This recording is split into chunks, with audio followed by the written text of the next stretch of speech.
नमस्कार, मैं हूं कुमार अनिल। महात्मा गांधी की आत्मकथा सत्य के साथ मेरे प्रयोग, इसकी 23वीं कड़ी लेके मैं उपस्थित हूं। पिछली कड़ी में हम लोगों ने देखा कि किस प्रकार गांधी जी बैरिस्टर तो बन गए, लेकिन बैरिस्टरी करना बड़ा कठिन था और इसको लेके उनके मन में शंका थी, सवाल थे। आज हम बात करेंगे कि गांधी जी लिखते हैं कि उनके जीवन पर 3 लोगों का बहुत असर पड़ा। वो 3 लोग कौन थे? पहले तो तौलस्ताय। उनकी एक पुस्तक है बैकुंठ तुम्हारे हृदय में है। बैकुंठ आपके तेरे हृदय में है, पहले तो ये वो पुस्तक है। और रस्किन की एक पुस्तक है अनटू दिस लास्ट, यानी आप सर्वोदय कह सकते हैं। तो ये दूसरी किताबों के रूप में। और तीसरे एक व्यक्ति हैं और उन व्यक्ति का नाम है रायचंद्र भाई या राजचंद्र भाई। तो इनसे बहुत प्रभावित हुए गांधी। तो ये कौन है रायचंद्र भाई या राजचंद्र भाई? इन्हीं के बारे में आज हम बात करेंगे कि इनकी ऐसी क्या खासियत थी, इनके क्या गुण थे जिसने गांधी जैसे व्यक्तित्व को प्रभावित किया, जिनसे गांधी प्रभावित हुए। तो हुआ ये कि जब गांधी जी भारत आ रहे थे तो रास्ते में ही बड़ा समुद्री तूफान उठ गया था और एकदम वो जहाज तो हिलते डोलते हुए आ रहा था और सारे लोग बीमार पड़ चुके थे, अधिकतर लोग। लेकिन गांधी जी एकदम स्वस्थ थे और वो डेक पर भी जाते, समुद्री तूफान को भी देखने जाते। जब वो तट पर पहुंचे, मुंबई के तट पर, तो उनके बड़े भाई वहाँ उपस्थित थे और उस समय भी समुद्र में तूफान था और एक दूसरी नाव से फिर इन लोगों को किसी तरह से बाहर तट पर लाया गया। तो वहाँ बड़े भाई जो थे, तो बड़े भाई ने उन्होंने परिचय कर लिया था और डॉक्टर मेहता, जिनसे विलायत में परिचय हुआ था गांधी जी का, तो उनके बड़े भाई से और उनके परिवार से यहाँ पर उन्होंने परिचय कर लिया था। तो उनके यहाँ ले गए और उन्होंने कहा कि आप मेरे यहाँ ही ठहरिए और उसके बाद फिर आप अपने गांव जाइएगा, गुजरात जाइएगा आप।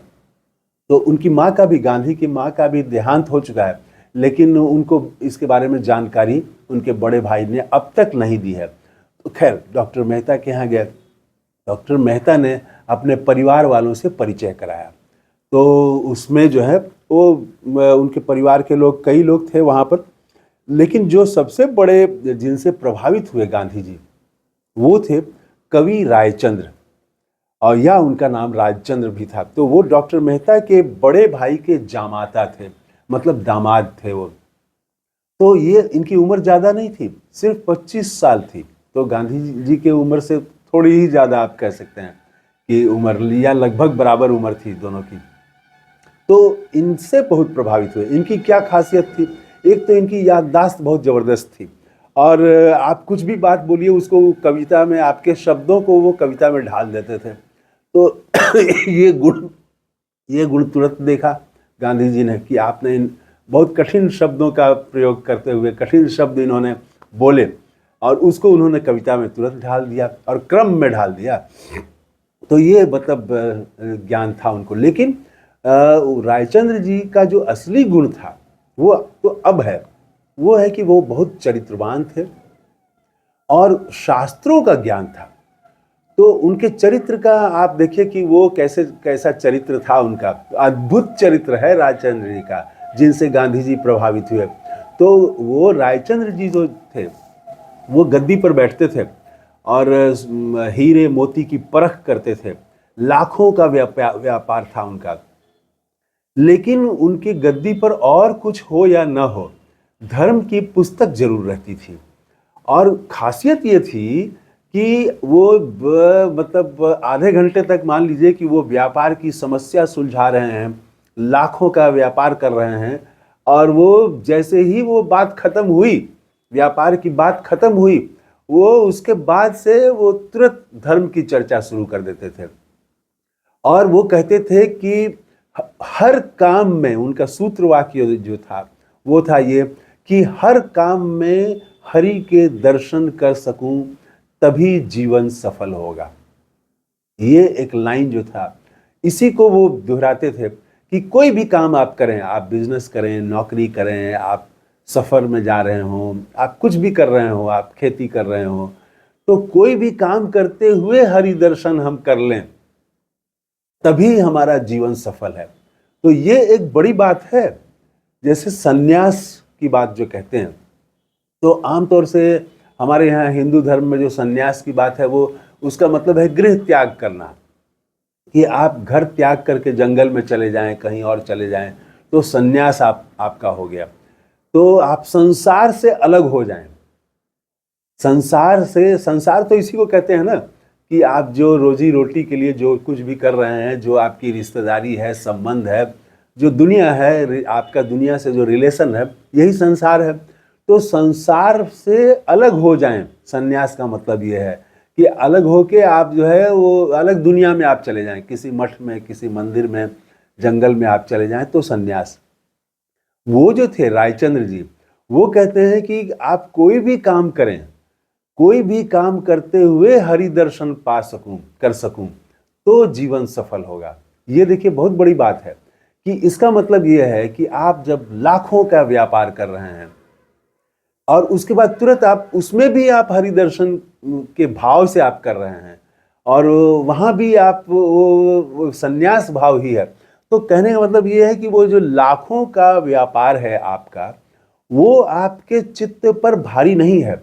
वो लाख रुपए जो है वो आप, उस समय लाख बहुत होता था, आज का कई 100 करोड़ कह लीजिए, तो वो सैकड़ों करोड़ या हजारों करोड़ रुपया आपके पास आ जाए, तो आप रुपए के गुलाम न हो जाएं, आप जो है अपने व्यवसाय के गुलाम न हो जाएं, बल्कि व्यवसाय को आपका जो भी संसार को में रहते हुए संसार से मुक्त होना। ये देखिए बहुत बड़ी बात है ये, कि आप धन के बीच हैं, लेकिन धन आप पर हावी नहीं है। आप धन के लिए नहीं जी रहे हैं, धन आपका गुलाम है। आप जब चाहेंगे तब धन की बात बंद कर देंगे, धन से मोह नहीं है। तो ये जो बात थी, मैं समझता हूं कि शायद इसी ने गांधी जी को प्रभावित किया, कि कोई भी हम काम करें। अब वो व्यापार कर रहे थे, गांधी जी बैरिस्ट्री करेंगे, या उसके बाद स्वतंत्रता आंदोलन उन्होंने छेड़ा।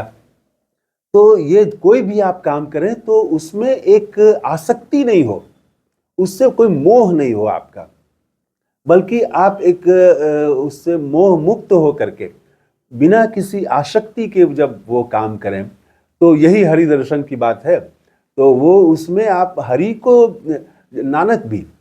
नानक को भी देखेंगे तो वो तो खेती करते थे।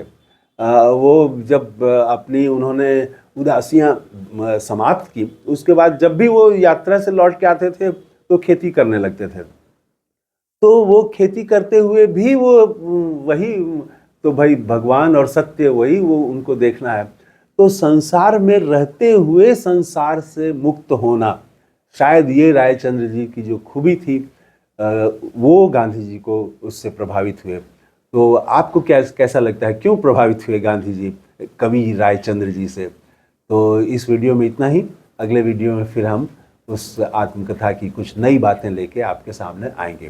थैंक यू, धन्यवाद, जय हिंद।